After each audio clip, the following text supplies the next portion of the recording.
Hey, what's up everybody? Finally got a video for you guys, and this is going to be all vintage type stuff, a little bit of this, a little bit of that. Might be some more videos to come as I'm still finding a little bit of this, a little bit of that. This is one of the situations to where just bought the lots next door to us, big double lot with a garage and a couple of sheds. So I'm going to tie that on ours, so I'll have one big piece of property. Otherwise, we knew the people for quite a few years that lived there. They were both elderly. The lady passed away about almost 2.5 years ago, and her husband passed away further back. But I think she was late 80s and he was early 90s. So a bit of an age difference there. Now that I'm going through stuff, this guy reminds me a lot of my dad on how my dad just never threw anything away when it came to just tools, old stuff, or whatever, broken, working, or not. So throwing a lot of crap out, but also finding a lot of just vintage stuff, just little items, large items, this and that. So I say it might be a few videos here. So anyways, one of the small items, and I will be restoring this. Easy restoration on this. Just needs to be painted. Anyways, this is from the 1950s, made by Star X. A wall-mounted bottle cap opener for Coca-Cola. It's pretty cool. And on the back of it says number 26, made in USA. All the other information is here, but I got to clean up all this rust so I can read it better. Otherwise, man, where it says Coca-Cola, that will turn out really good once I repaint. And they seem to be worth a little bit. Not too much, but a little bit. If you guys find them at yard sales or whatever, they're worth picking up. And just to warn you guys, for anybody that's young enough to where you wouldn't remember these type of things, anyways, there are newer made ones where they've just made a mold of this. It doesn't say anything at the bottom, as far as I can tell. All you got to do is get on eBay and you'll see that it's all blank. So you want to find the ones that says Star X, and then it's Brown Corporation News, and I don't know what state, other than it does have a patent number on it. So next, guy had a couple of old radios. One of them in the process of cleaning up because it still works, and it's only from like I think 1975 transistor radio that I'm giving to my sister.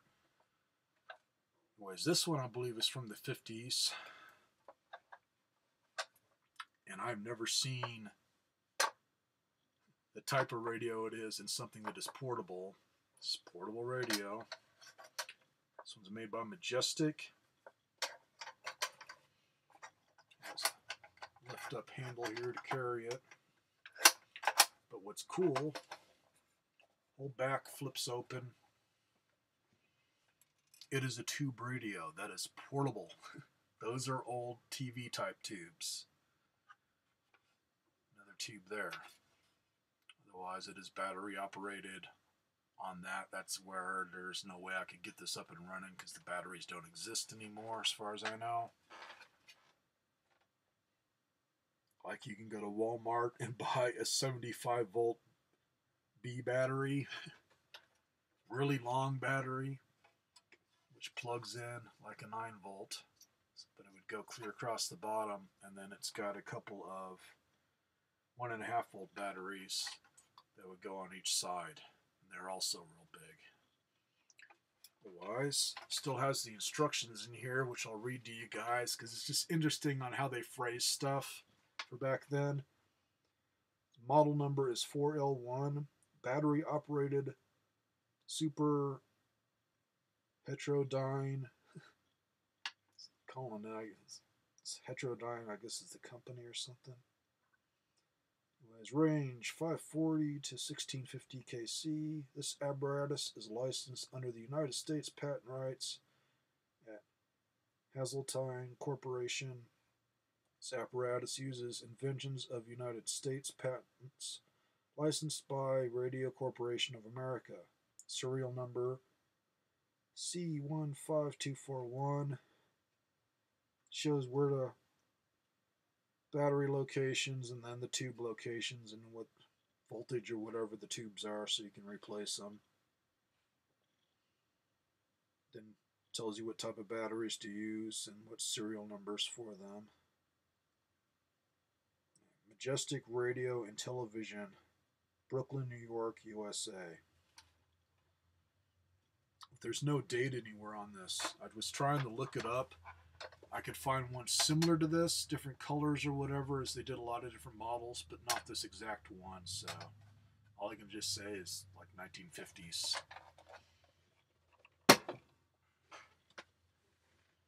Now, the guy liked his beer. Beer, smoking, and I'm not going to bring them in because I'm not that much of an asshole, but they liked polka. Polka music goes really good with alcoholism. So I got a whole bunch of freaking polka albums. They'll make good frisbees. Otherwise, some old beer cans here. Mostly Iron City beer. This one, yeah, I got more than a 6-pack worth of this. This is for the Steelers 1975 Super Bowl champs. Shows them all on the can. It's pretty cool. Then got a commemorative one, 1776 to 1976.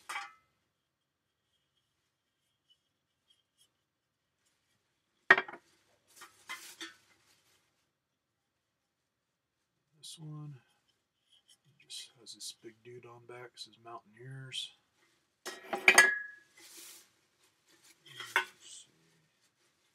This was the only oddball. I think it's Linnenkugel. Linnenkugel Brewing Corporation, Chippewa Falls, Wisconsin. Brewed with pure spring water out of our bathroom's tap. Famous since 1867. Picture of an Indian girl there, which you don't see much anymore. It's pretty cool. And yeah, the rest are all for the Steelers. Yeah, 7 of them. It's pretty cool. He liked his football.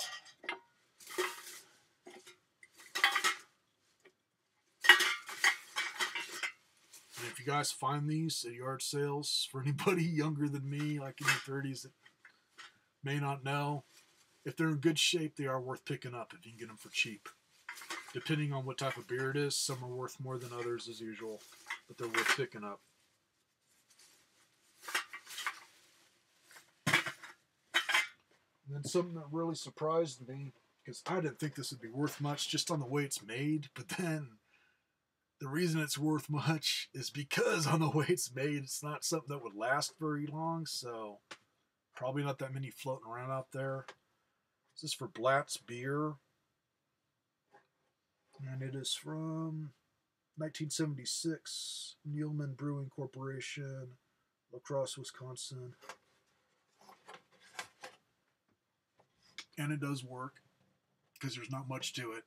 Anyways, light up beer sign, and on the reason why it's possibly rare, this front piece is pretty thin plastic. It could get damaged real easy, and then the backing, all cardboard. Same on the top and bottom. It's just kind of heavy cardboard, and then for the light, literally there is a light socket, standard size light socket, that's been riveted to the cardboard, which just screams fire hazard. That's why I have one of those in there, so it doesn't get too hot. Otherwise, I'll plug it in for you. Show you what it looks like. This is not one that I'd leave on. More just display. Nice looking, nonetheless.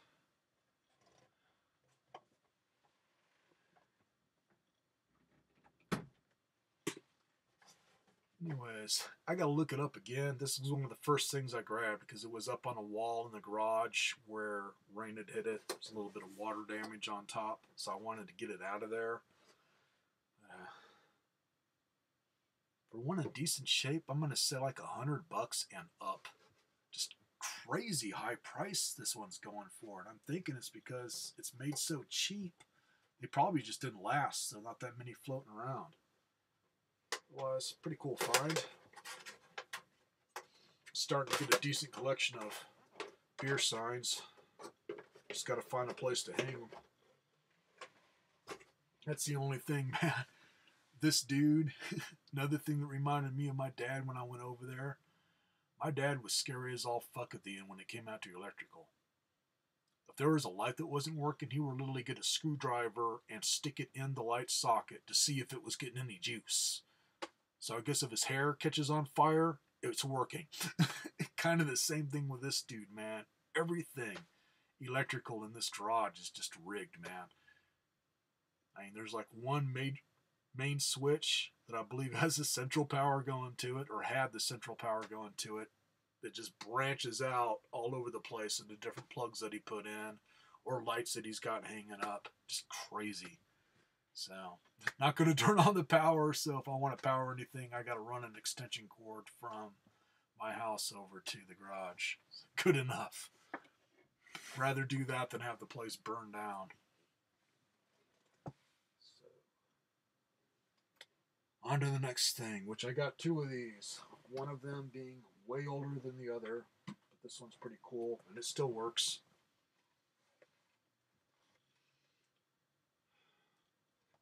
Can't remember how far this goes back. Maybe 50s, 60s at the latest. This one's made by Dayton. Yeah, Dayton Electronic Manufacturing Corporation, Chicago, USA.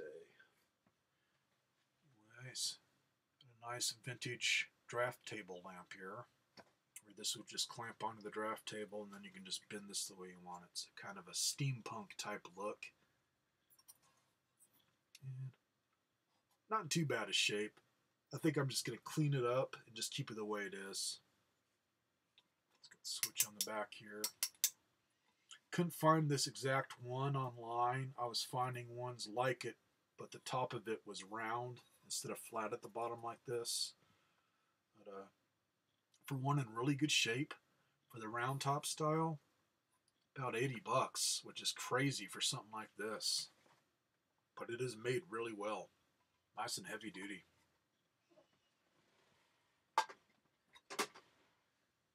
Now for the diamond in the rough. I'll show you a part off of it because I'm in the process of restoring this thing.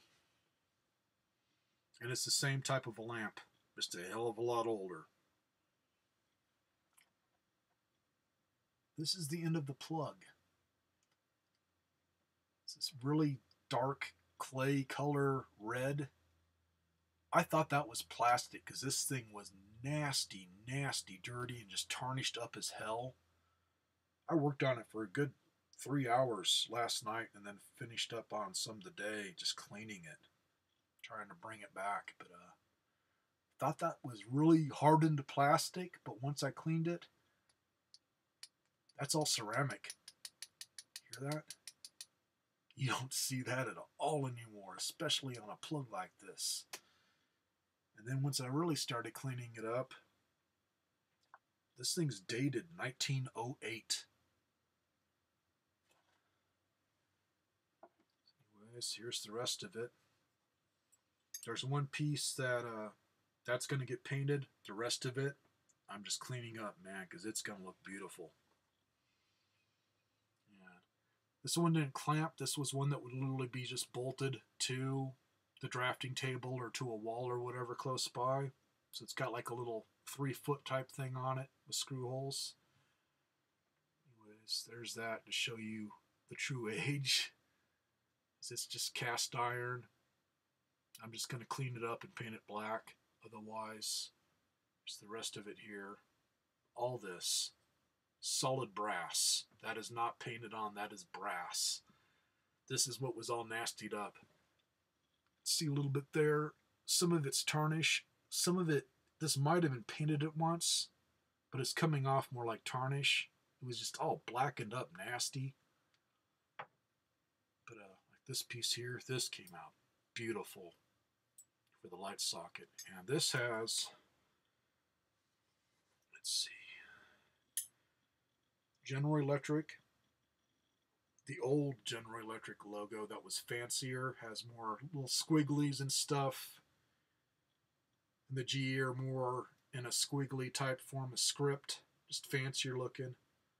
Then next to that, it says 250 watt, 250 volt, USA. Patented May 17th, 1910. And then right there is a smaller GE logo that's stamped in. Pull chain, obviously.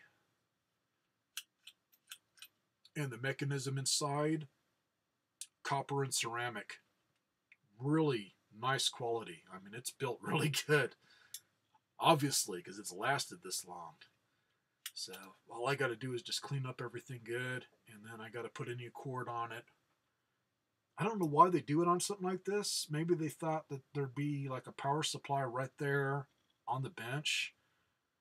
But from here, the cord was only about this long, really short, and it didn't look like it had ever been cut. Or maybe he did cut it. But the cord, man,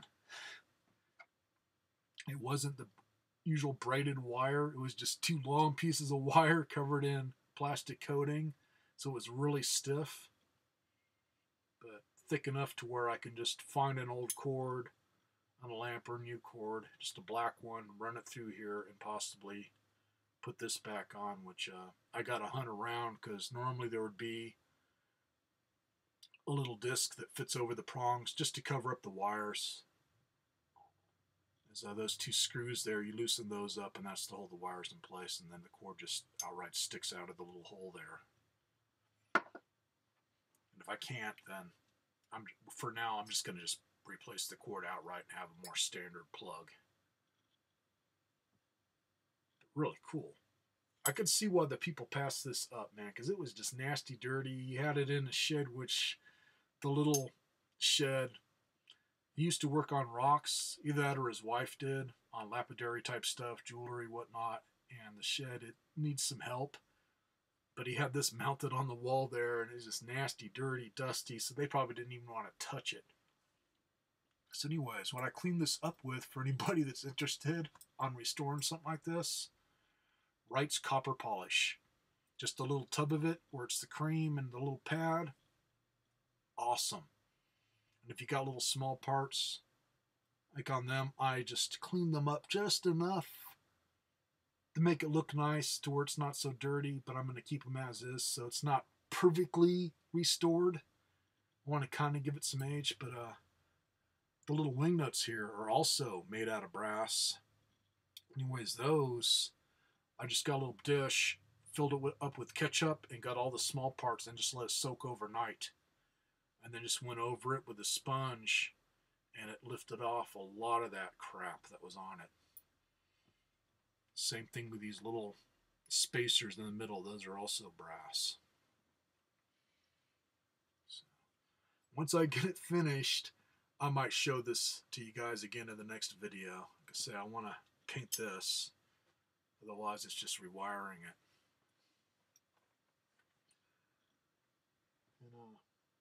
One of the things that I can't show because it's big, but I do have it in here. It's in front of my chair. Had an old 1970s stereo system, just turntable with 8-track and tape player, which the stereo, I got to open it up. I might be able to get it working, otherwise it's crap. But it's on a nice cabinet. Real wood, not pressed wood china crap like we have now, but real wood with the sliding doors on it to put your albums in, which I figure I'll fill it up with my Laserdisc collection. Just nice looking. And they left that because it was dirty. So I went over it with furniture polish, and oh, it looks nice. So maybe a little bit before I show another vid, because say everything's really dirty. So I'm just bringing over a little bit of stuff at a time because I gotta clean everything. It goes back to, man, once she died, they were only in there after the funeral. That was it, just to go through her stuff and take what they wanted, and then everything just stayed locked up for a couple of years. And just nasty. I live in Arizona. Need I say more, man? If you guys know anybody that's got allergies that you want dead, send them over here, man. All they got to do is just stand in there for 5 minutes without a mask. They'll be dead. Fortunately, there's no mousies left to carry them away. That was what was funny. You had a box like this fucking big with just a little bit of insulation in it. I hit it with my foot because it was stuck under the bench. I'd say about 30 freaking mice ran out of that, man. It was like busting up a freaking meth lab. They just scattered. My cats would have been in there for days having fun, man. It's nasty. So, shit, I'm already over 20 minutes, so I'll say bye to you guys. Catch you in the next vid. And if anybody has seen one of these online, give me a link, man. I'm still trying to research this to find out what the value is and the exact date. Because with patent dates, you don't know how many of these were made. But old enough. Later.